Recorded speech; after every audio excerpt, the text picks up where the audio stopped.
আমাদের দেহটা লিঙ্গ দেহ, কিন্তু লিঙ্গ বললে পুলিঙ্গ স্ত্রীলিঙ্গ নয়।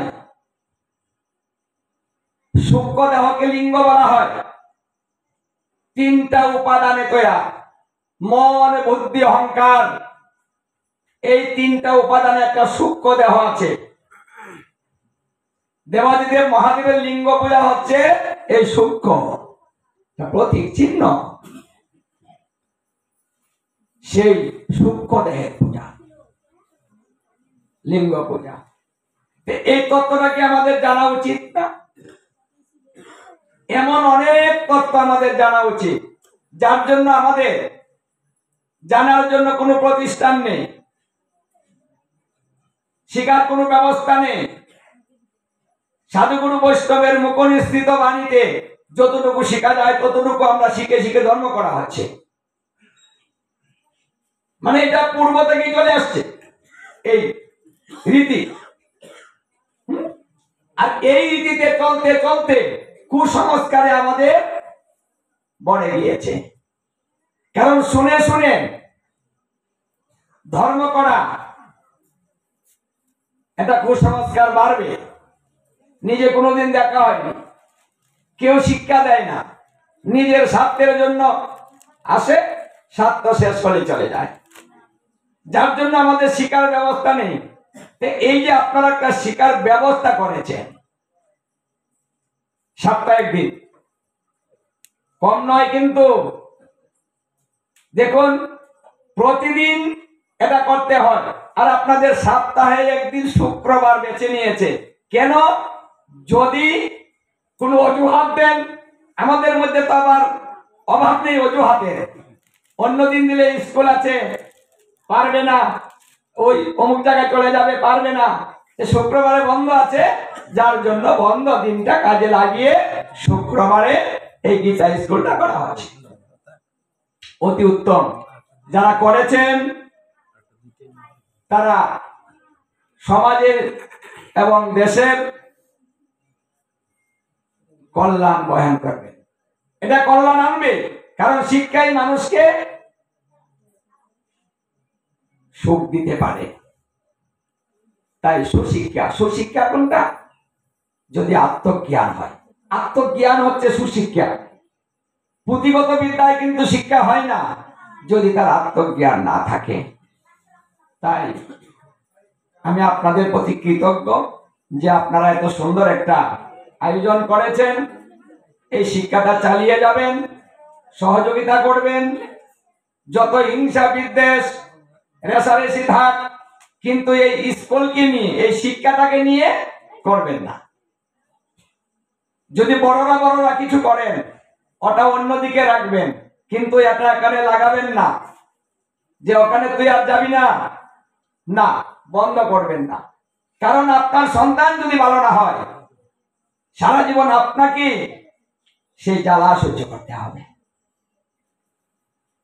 এই জন্য ব্রহ্মা বলেছিলেন যে সন্তান নেওয়ার পূর্বে তপস্যা করে মন ভালো করতে হয়।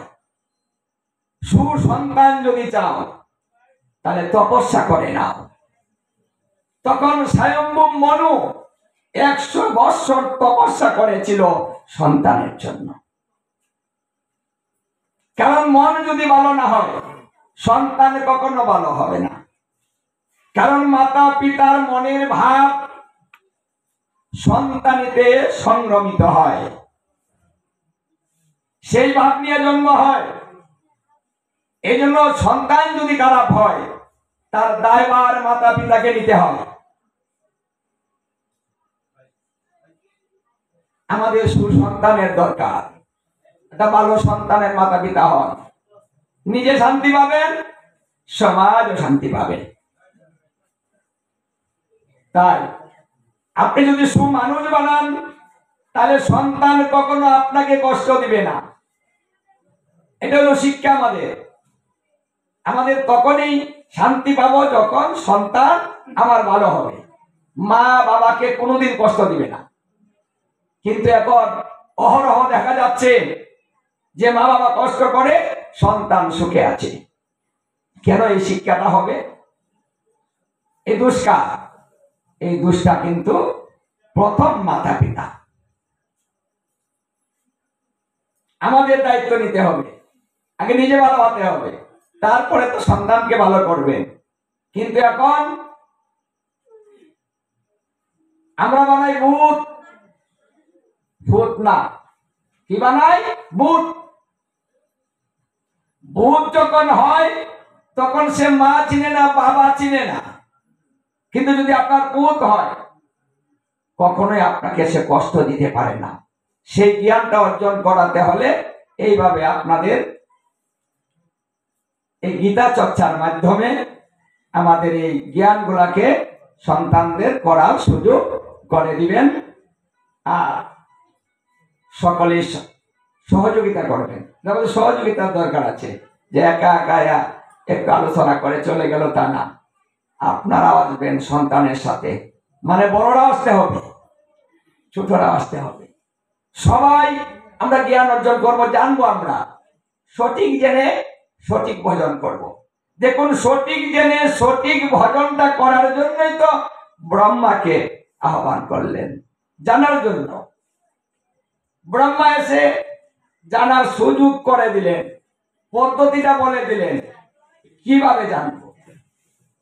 তাহলে দেখুন, কথাটা জানার জন্য 60,000 মুনি ঋষিরা কিন্তু 1000 বৎসর যজ্ঞ করবে কথা দিয়েছে, যে আমরা 1000 বৎসরই যজ্ঞ করব। তবুও এই তত্ত্বটা আমাদের জানা প্রয়োজন। কার জন্য? এই মুনি ঋষিরা এই যে 1000 বৎসর যজ্ঞ করবে, ওটা কার জন্য? জীবের জন্য। ওরা চিন্তা করছে জীবের কি গতি হবে। যদি তত্ত্বটা না জানে ভজন করবে কি করে, জানা দরকার। তখন এই মুনি ঋষিরা যমরাজকে আহ্বান করলেন যজ্ঞে আসার জন্য। যজ্ঞে কিন্তু যমরাজকে আনা হলো। যমরাজ বলছেন, আমাকে ডেকেছেন কেন? বলছে, আপনি এখানে বসে থাকুন। কেন? বলছে, আমরা যজ্ঞ করব আর আপনি এখানে থাকবেন।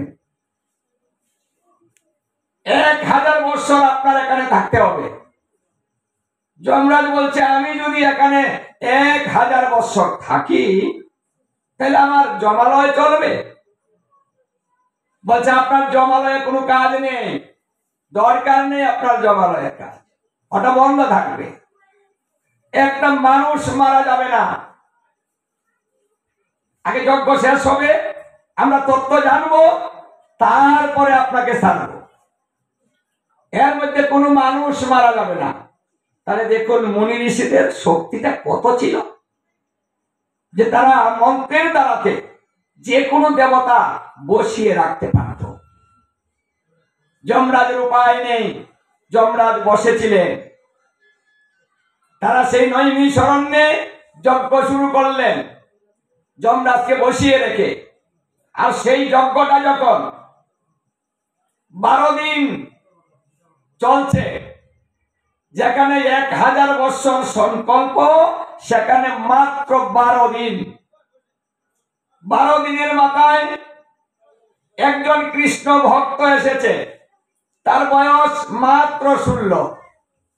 উগ্রশ্রবা সুত, লোমহর্ষর মণির পুত্র। এই উগ্রশ্রবা সুতমণি কৃষ্ণ গুণগান করতে করতে পাগলের মতো, মানে মনে হচ্ছে দেখে যেটা পাগল আসছে। দেখুন, কৃষ্ণ প্রেমী যারা ভাবুক হয়ে যায়, যারা সদা সর্বদা ভাবের গড়ে থাকে, তাদেরকে দেখলে পাগলই মনে হয়। ভাব তত্ত্ব। আপনি গালি দিয়েছেন,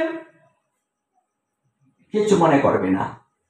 আপনি স্তুতি করছেন, আনন্দিত হবে না। আপনি হরে কৃষ্ণ বলেছেন, উত্তর দিবে না। যারা সদা সর্বদা ভাবের গড়ে থাকে,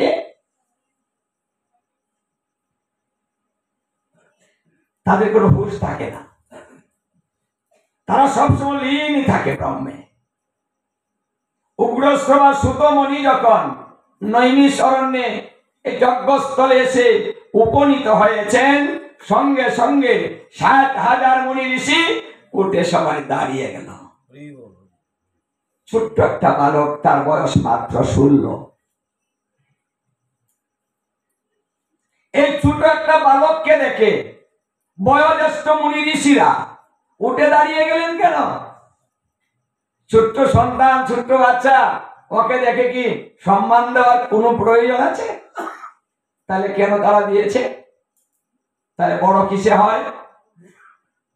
শুধু বয়সে মানুষ বড় হয় না, মানুষ বড় হয় তার জ্ঞানে। জ্ঞানে যে বড় হয় সেই হচ্ছে সবার বড়।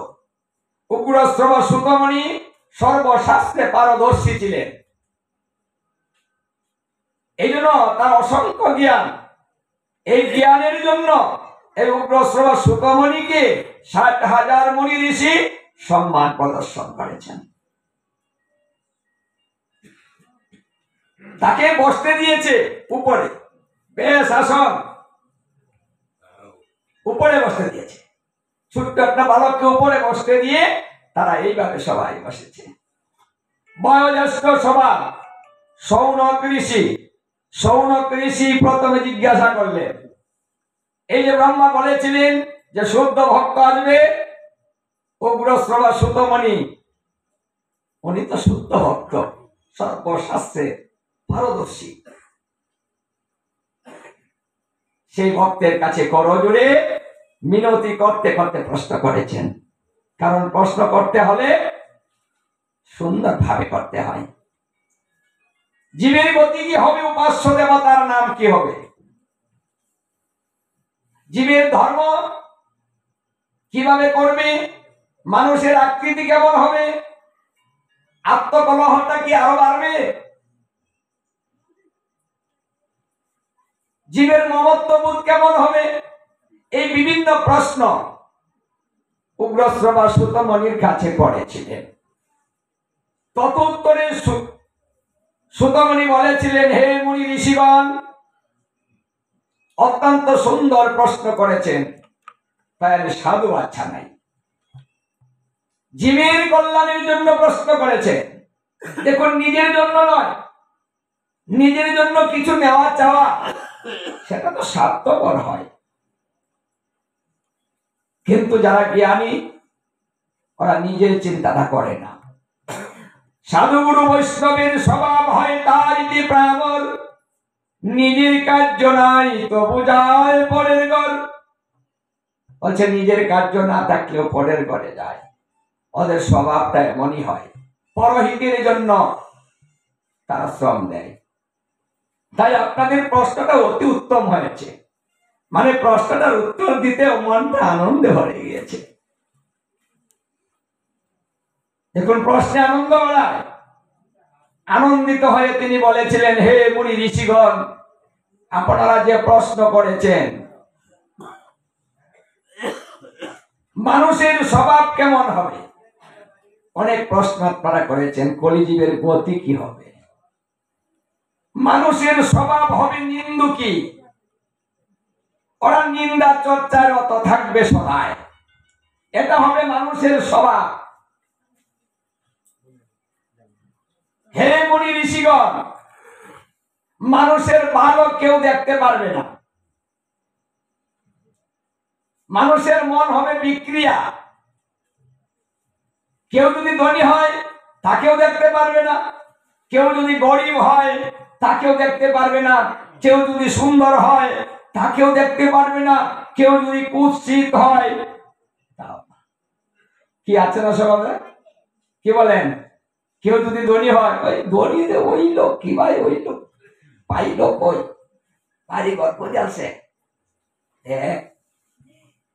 লাখ লাখ কই পায়, মানে অপর ধনী হচ্ছে আর আমাদের মাথার টেনশন বাড়ছে। হলো কি করে, আসলো কোথায় থেকে, কি করে লো, হ্যাঁ, কত কথা, তাই না? কেন আমার টেনশনটা হবে? ও যা খুশি তাই করুক না। দেখুন, এখানেও কিন্তু আমাদের একটা হিংসা, এটা কলিজীবের স্বভাব। আবার দেখবেন কেউ চলতে পারছে না, সমাজে এমন লোক আছে না নিকৃষ্ট, চলতে পারে না, হত দরিদ্র, ওদেরকে আমরা ভালোবাসি না, চিৎকারি করি, ও ভাত পারে না, চলতেই পারে না, এরা কোনো দামই নেই, এরা বাইরে ঘরেও যায় না। মানে কেউ চলতে পারে না, ওটাও আমাদের ভালো লাগে না, আবার কেউ ভালো চলে, ওটাও ভালো লাগে না। কেমন মন আমাদের দেখেছে, কেউ সুন্দর, ওই সুন্দর, অত সুন্দর ভালো না, আমার দেখতে ভালো দেখা যায় না, এটাও ভালো লাগে না, ওই দেখা গিয়া একবার চাইলে আর চাইলার মন চাই না, চেহারাটা কি, ও মা যাবেন কোথায়, মানে কোনো দিকে শান্তি নাই, এটাই হলো মানুষের স্বভাব।